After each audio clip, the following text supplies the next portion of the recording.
नमस्कार सभी को।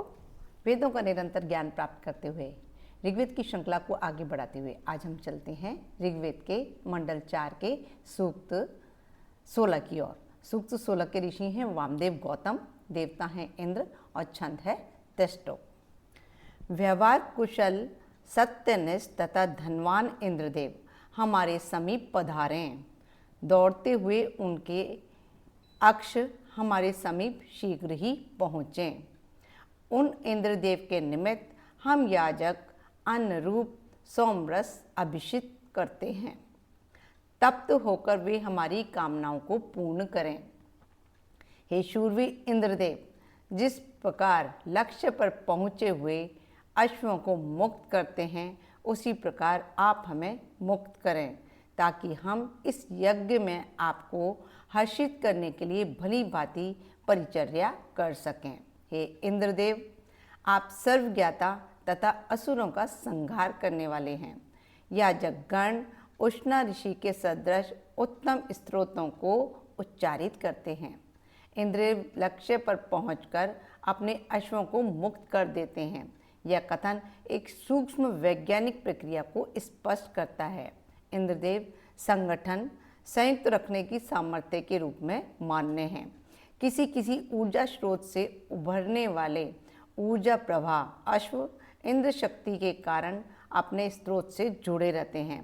वे ऊर्जा प्रवाह जब किसी पदार्थ या प्राणी तक पहुंच जाते हैं तो वे उन पदार्थ प्राणियों के द्वारा धारण किए जाते हैं और उन्हीं के अंगों के तंत्र बनने के लिए ऊर्जा स्रोत के वर्धन से मुक्त हो जाते हैं। जैसे सूर्य की हर किरण सूर्य से जुड़ी है। जब वह किसी वृक्ष की पत्नी पर पड़ जाती है तो वृक्ष रस पकाने जैसे प्राण चक्र का अडग बन जाती है। सूर्य उसे मुक्त कर देता है। जब यज्ञों को संपादित करते हुए तथा सोमपान ग्रहण करते हुए वे इंद्रदेव पूजे जाते हैं, तब वे द्युलोक से तप्त रश्मियों को उत्पन्न करते हैं।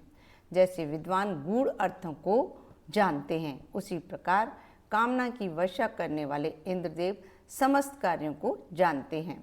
उनकी रश्मियों की सहायता से याजक गण अपने कर्मों को संपन्न करते हैं।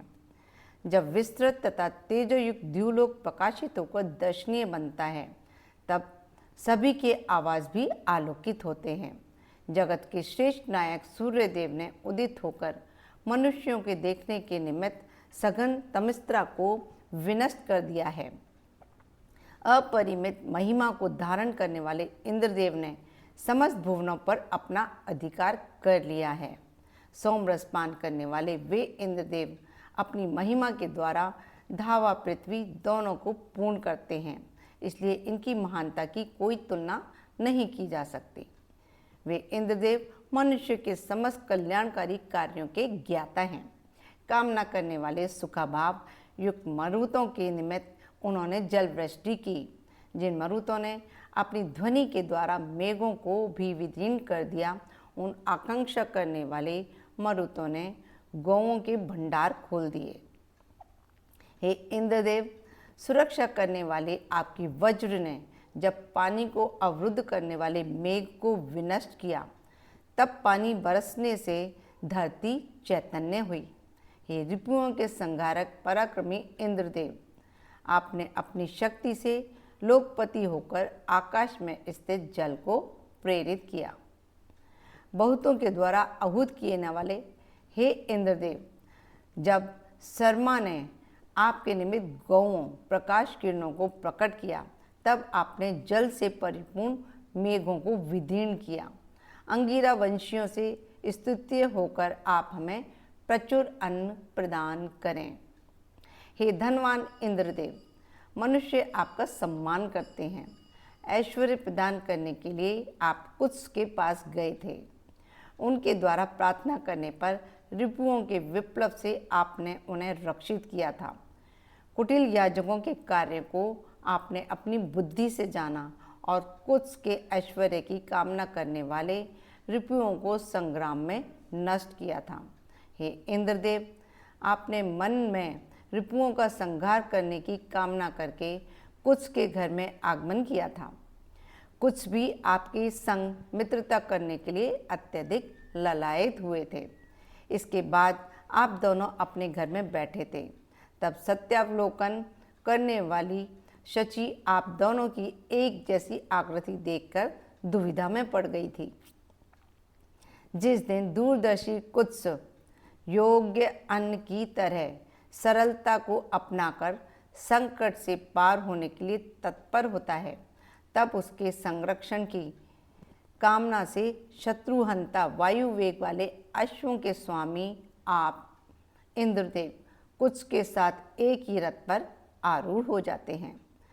जब कुंठाग्रस्त साधक अपनी दूरदर्शिता का प्रयोग करके सहज भाव से कुंठा के कारणों को पार करने के लिए संकल्पित होता है, तब इंद्र आत्मबल उसके मनोरथ को पूर्ण करने के लिए उसके साथ हो जाता है। हे इंद्रदेव, कुछ की सुरक्षा के लिए आपने अत्यंत बलशाली शुष्ण नामक असुर का संहार किया था। आपने दिवस के पूर्व भाग में ही सहस्त्रों सैनिकों वाले राक्षस का संहार किया। अनेकों स्वजन से घिर कर आपने उसी क्षण अपने वज्र से दस्युओं का भी विनाश किया था तथा युद्ध में सूर्य के सदृश तेजस्वी शस्त्रों को नष्ट किया। हे इंद्रदेव, वैदती के पुत्र ऋचुषा के निमित्त आपने अत्यंत शक्तिशाली असुर पिप्रू तथा मृग्या को विनष्ट किया। आपने 50,000 श्याम वर्ण वाले राक्षसों का संहार किया। जिस प्रकार बुढ़ापा सौंदर्य को नष्ट कर देता है अथवा पुराने वस्त्रों को फाड़ दिया जाता है, उसी प्रकार आपने रिपुओं के नगरों को नष्ट किया था। हे अविनाशी इंद्रदेव, जब आप सूर्य के समीप अपने देह को धारण करते हैं, तब आपका रूप और अधिक आलोकित होने लगता है। हे इंद्रदेव, आप शक्तिशाली हाथी के सदृश विकराल रिपुओं की सेनाओं को भस्म करते हैं। जब आप हथियार धारण करते हैं, तब सिंह की तरह भयंकर होते हैं। असुरों द्वारा पैदा किए गए भय को दूर करने की तथा धन की कामना करने वाले याजकगण युद्ध के समान यज्ञों में दैदीप्यमान इंद्रदेव से अन्न की याचना करते हैं। वे याजकगण स्त्रोतों द्वारा प्रार्थना करते हुए उनके पास गमन करते हैं। वे इंद्रदेव निवास स्थान के सदृश हर्षदायक और मनोहर हैं तथा श्रेष्ठ धन के समान दर्शनीय हैं। ऐश्वर्य वाले इंद्र देव ने मनुष्यों के कल्याण के लिए अनेकों ख्यातिपूर्ण कार्य संपन्न किए तथा जो हम याजकों के निमित्त ग्रहणीय अन्न तुरंत प्रदान करते हैं, ऐसे श्रेष्ठ आवाहन योग इंद्रदेव को हम सबकी सहायता के लिए बुलाते हैं। हे शूरवीर इंद्रदेव, जब मनुष्यों के किसी भी संग्राम में हम याजकों के ऊपर तीक्ष्ण वज्रपात हो अथवा घमासान युद्ध हो, तब आप हमारे शरीरों के संरक्षक बने। ऋषियों के पास इंद्र शक्ति के आयुध रूप में उपयोग के साथ साथ उसके कवच रूप में उपयोग की भी विद्या थी। वर्तमान विज्ञान अभी उसका प्रयोग करके आयुध रूप में ही कर सका है। रक्षक कवच के रूप में प्रयोग की विधि अभी तक खोजी नहीं जा सकी है। हे इंद्रदेव, वामदेव ऋषि द्वारा संपन्न किए जा रहे यज्ञ कृत्य के आप संरक्षक हों। आप कपट रहित होकर संग्राम में हमारे सखा हों। हम श्रेष्ठ ज्ञानी बनकर आपका अनुसरण करें और आप हम स्तोताओं के निमित्त सदैव प्रार्थनीय हो। हे धनवान इंद्रदेव, हम समस्त युद्धों में धन से संपन्न हों।